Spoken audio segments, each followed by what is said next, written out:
തദ്ദേശ തെരഞ്ഞെടുപ്പ് supplementary voter പട്ടികയിലെ വിവരങ്ങൾ വെബ്സൈറ്റിൽ ലഭ്യമായി തുടങ്ങി. സപ്ലിമെന്ററി വോട്ടർ പട്ടിക പ്രസിദ്ധീകരിച്ച് വെബ്സൈറ്റിൽ ഇത് ലഭ്യമാവുകയാണ്. അപ്ലോഡിംഗുമായി ബന്ധപ്പെട്ട സാങ്കേതിക തകരാറെന്നായിരുന്നു കമ്മീഷന്റെ വിശദീകരണം.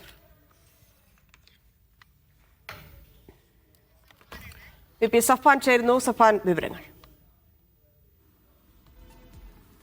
ധന്യ, 3 ദിവസത്തെ അനിശ്ചിതത്വങ്ങൾക്കൊടുവിലാണ് ഇപ്പോൾ സംസ്ഥാന തെരഞ്ഞെടുപ്പ് കമ്മീഷന്റെ വെബ്സൈറ്റിൽ ഇപ്പോൾ ഈ വിവരങ്ങൾ ലഭ്യമായി തുടങ്ങിയിട്ടുള്ളത്.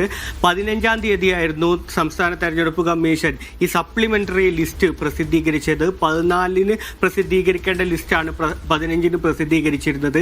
എന്നാൽ ഇതിലെ വിവരങ്ങൾ സംസ്ഥാന തെരഞ്ഞെടുപ്പ് കമ്മീഷന്റെ വെബ്സൈറ്റിൽ ലഭ്യമല്ലെന്ന വ്യാപക പരാതി ഉണ്ടായിരുന്നു. അതിനാണ് ഇപ്പോൾ ഈ വിവരങ്ങൾ സംസ്ഥാന തെരഞ്ഞെടുപ്പ് കമ്മീഷന്റെ വെബ്സൈറ്റിൽ ലഭ്യമായി തുടങ്ങിയിട്ടുണ്ട്.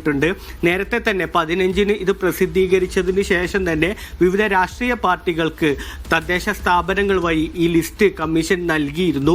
ഈ അംഗീകൃത രാഷ്ട്രീയ പാർട്ടികൾക്കായിരുന്നു ഇത് കിട്ടിയിരുന്നത്. എന്നാൽ സാധാരണക്കാർക്കും ഈ തദ്ദേശ തെരഞ്ഞെടുപ്പ് എന്ന് പറയുന്നത് അംഗീകൃത രാഷ്ട്രീയ പാർട്ടികൾക്ക് അപ്പുറത്തേക്ക് സ്വതന്ത്ര സ്ഥാനാർത്ഥികളായും വിവിധ സംഘടനകളൊക്കെ മത്സരിക്കുന്ന താഴെത്തട്ടിൽ മത്സരിക്കുന്ന ഒരു തെരഞ്ഞെടുപ്പാണ്. അതുകൊണ്ട് അംഗീകൃത രാഷ്ട്രീയ പാർട്ടികൾക്കല്ലാത്തവർ കൂടുതലും ആശ്രയിക്കുന്നത് ഈ വെബ്സൈറ്റിലാണ്. തങ്ങളുടെ പേര് വോട്ടർ പട്ടികയിലുണ്ടോ, സപ്ലിമെന്ററി ലിസ്റ്റിലുണ്ടോ എന്ന് പരിശോധിക്കാൻ ഉപയോക്താക്കൾക്ക് കഴിയാത്ത ഒരു സാഹചര്യം, വലിയ വിമർശനം രാഷ്ട്രീയ പാർട്ടികൾക്കിടയിൽ തന്നെ ഉണ്ടായിരുന്നു.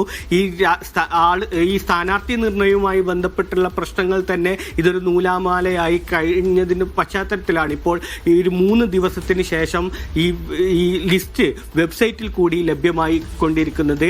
ഇതിൻ്റെ അപ്ലോഡിങ്ങുമായി ബന്ധപ്പെട്ട് 2 കോടിയോളം ആളുകളുടെ വിവരങ്ങൾ ഇത്തരത്തിൽ അപ്ലോഡിംഗ് ചെയ്യുന്നതുമായി ബന്ധപ്പെട്ടുള്ള പ്രോസസ്സിങ്ങിനുണ്ടായിരുന്ന സാങ്കേതിക തടസ്സമെന്നാണ് തെരഞ്ഞെടുപ്പ് കമ്മീഷൻ ഇതിന് വിശദീകരണമായി നൽകിയിരുന്നത്.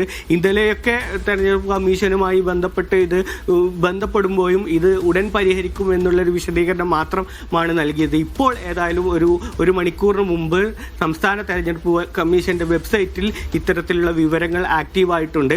സാധാരണഗതിയിൽ ഈ തെരഞ്ഞെടുപ്പിന്റെ വിജ്ഞാപനം വരുന്ന മുമ്പ് തന്നെ പട്ടിക അന്തിമമാകാറുണ്ട്.